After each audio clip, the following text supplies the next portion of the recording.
You don't like to believe this, but there's a possibility, and the economics of it verifies the fact that there is so much damage done that the construction industry in general all over the United States benefits because the cost of material goes up.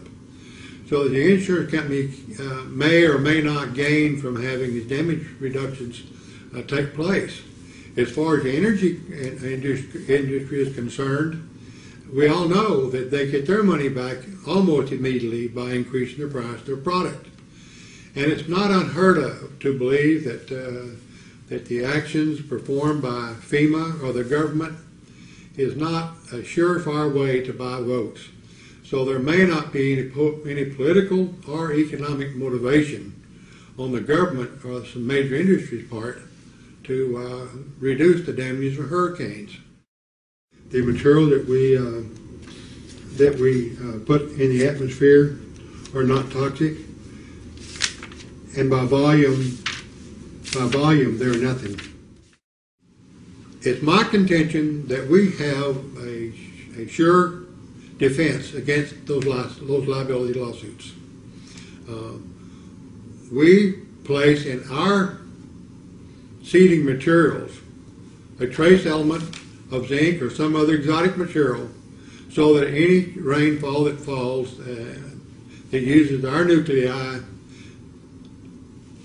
to cause the rainfall or the hail, whatever it comes out of it, all they need to do is collect some of that water, find some of our traces of some of our material, and we would then concede that we had something to do with it. And the other, of course, good defense is that we've had such horrendous hurricanes the last several years without any weather modification in the past 30 or 35 years. You sure can't blame a weather modifier for causing damage. The other governments are using weather control for many purposes.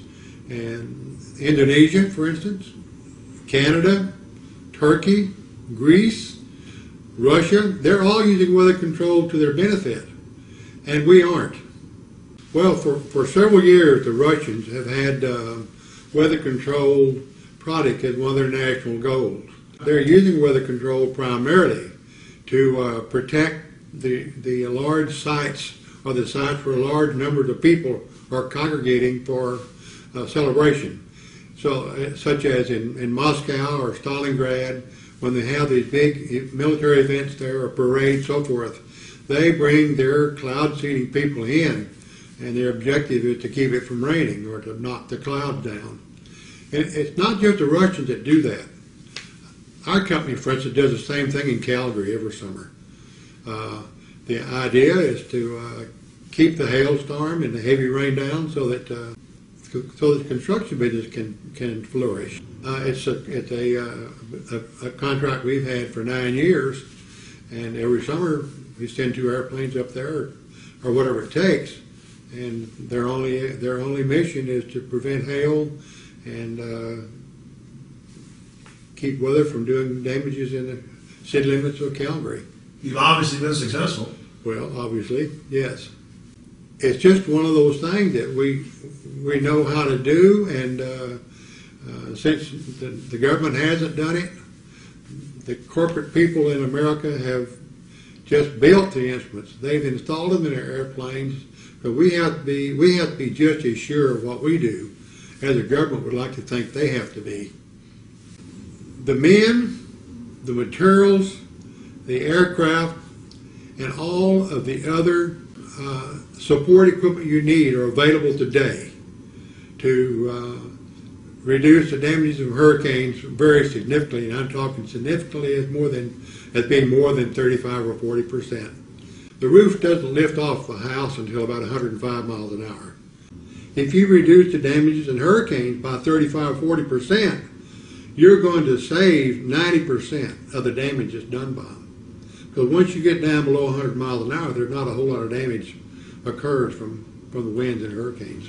The tack they've taken is that they're willing to spend money they haven't got to repair places that are not repairable, or the people to evacuate and the people come back and their house is blown away. We think that's foolishness. We think that we ought to be trying to save those houses, let the people evacuate, but have them come back to a house with the furniture in it. Our aircraft can carry over 400 cloud seeding units. Now, those back in Project Storm Fury days could only carry 52. And the fact that we fly 2.5 times as fast and we know exactly where we are all the time, we feel like we have a much better opportunity or better chance of reducing these hurricanes by even more than they were able to in Storm Fury. Number one, we would have attacked Katrina before she passed the southern tip of Florida, coming across the Gulf of Mexico, because there were a lot of people, or a lot of lives at stake there. We may not have done anything with Katrina until she got out in the middle of the Gulf of Mexico. But from then on, and I mean the middle of the Gulf of Mexico, I'm talking about to the eastern edge of the oil production.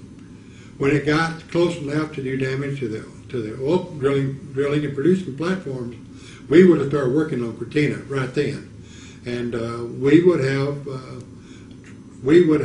seeded those energy cells in there based on data from the satellite information. We would have picked the energy cells in that storm, and at least every 12 hours, we would have been out there seeding those energy cells.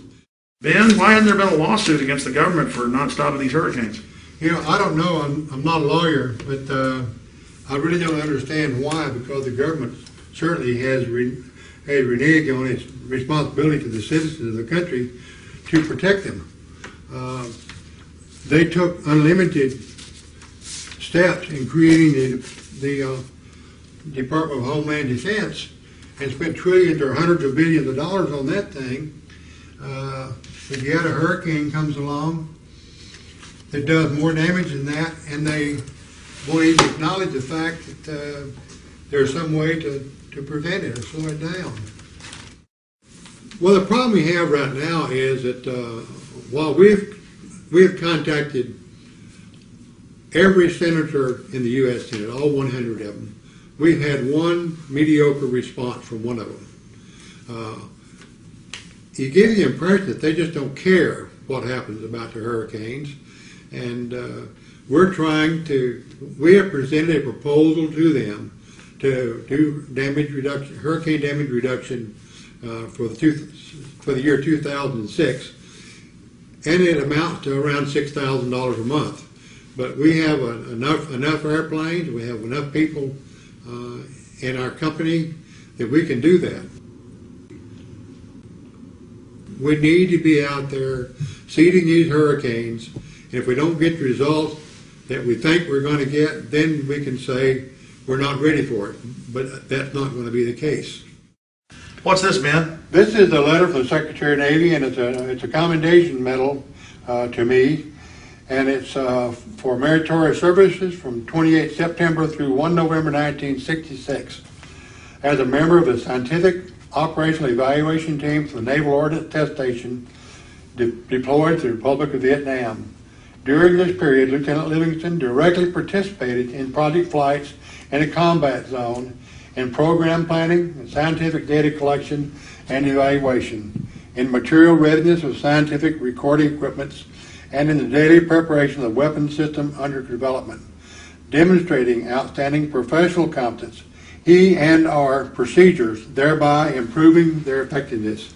His unyielding demand for accurate and complete data collections, his relentless search for technical competence, and his unwavering devotion to duty were major factors in the outstanding success of the project and were instrumental in the development of a unique major combat capability for the United States. Lieutenant Livingston's outstanding performance was in keeping with the highest traditions of the United States Naval Service. Signed, Paul H. Mitzi, Secretary of the Navy.